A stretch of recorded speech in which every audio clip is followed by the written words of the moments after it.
Assalamualaikum warahmatullahi wabarakatuh. Sebelumnya, perkenalkan nama saya Iga Maharani Syafira Kelana Simbolon.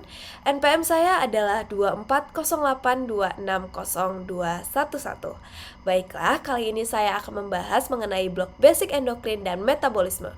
Di mana mind map saya kali ini membawa mengenai metabolisme lipid dalam tubuh. Teman-teman semua, saya akan mulai dari pencernaan lemak, di mana saya akan membahas tentang proses dan enzim yang terlibat. Dimulai di mulut dengan limfase lingual yang memiliki aktivitas rendah.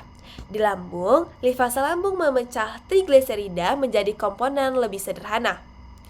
Di usus halus, empedu mengemulsifikasi lemak untuk meningkatkan ketersediaan enzim. Selanjutnya, ada limfase pankreas yang kemudian mengubah trigliserida menjadi asam lemak dan monogliserida.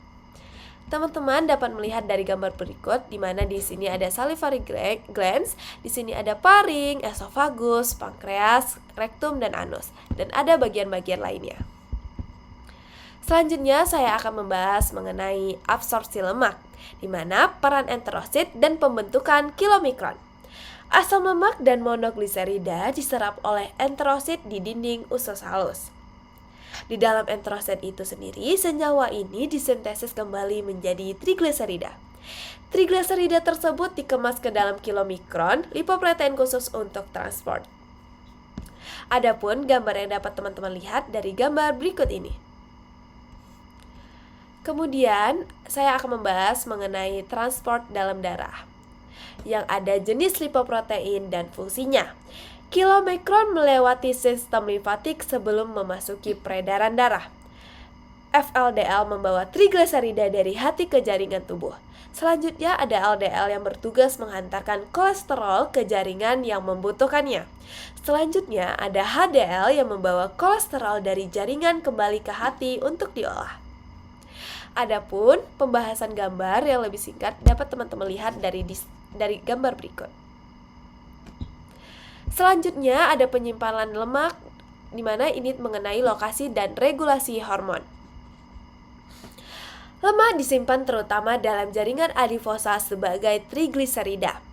Hormon insulin berperan meningkatkan penyimpanan lemak dengan merangsang lipogenesis. Adapun penjelasan gambar yang dapat teman-teman lihat di samping penjelasan berikut. Selanjutnya, saya akan membahas mengenai mobilisasi lemak. Di mana di sini mengenai aktivasi dan proses pemecahan trigliserida. Saat puasa atau stres, hormon seperti glukagon dan adrenalin mengaktifkan limfase hormon sensitif. Trigliserida dipecah menjadi asam lemak bebas dan gliserol. Selanjutnya, asam lemak bebas diarahkan ke hati dan otot untuk digunakan sebagai sumber energi. Adapun gambaran atau ringkasan yang teman-teman dapat lihat sebagai gambar berikut.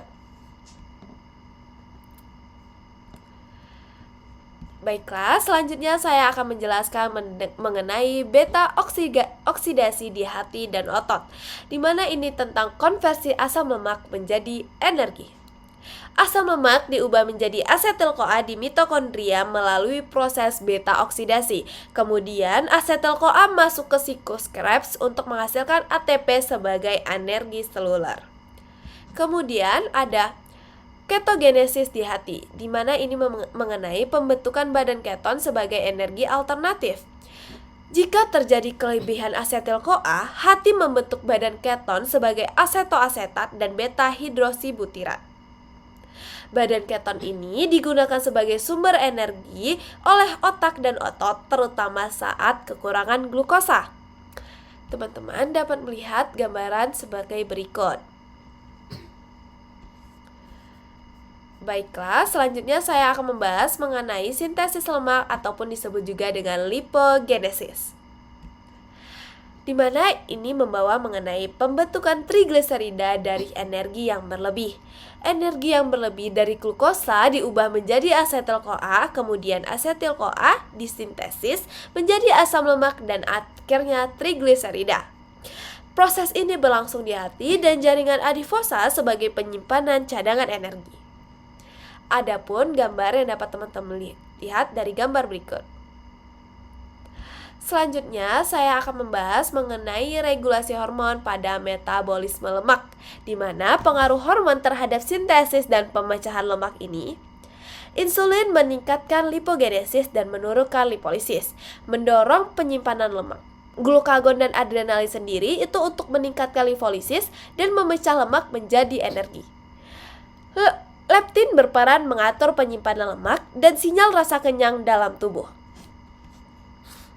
Baiklah, sekian presentasi mind map saya. Adapun referensi yang saya bawa sebagai berikut.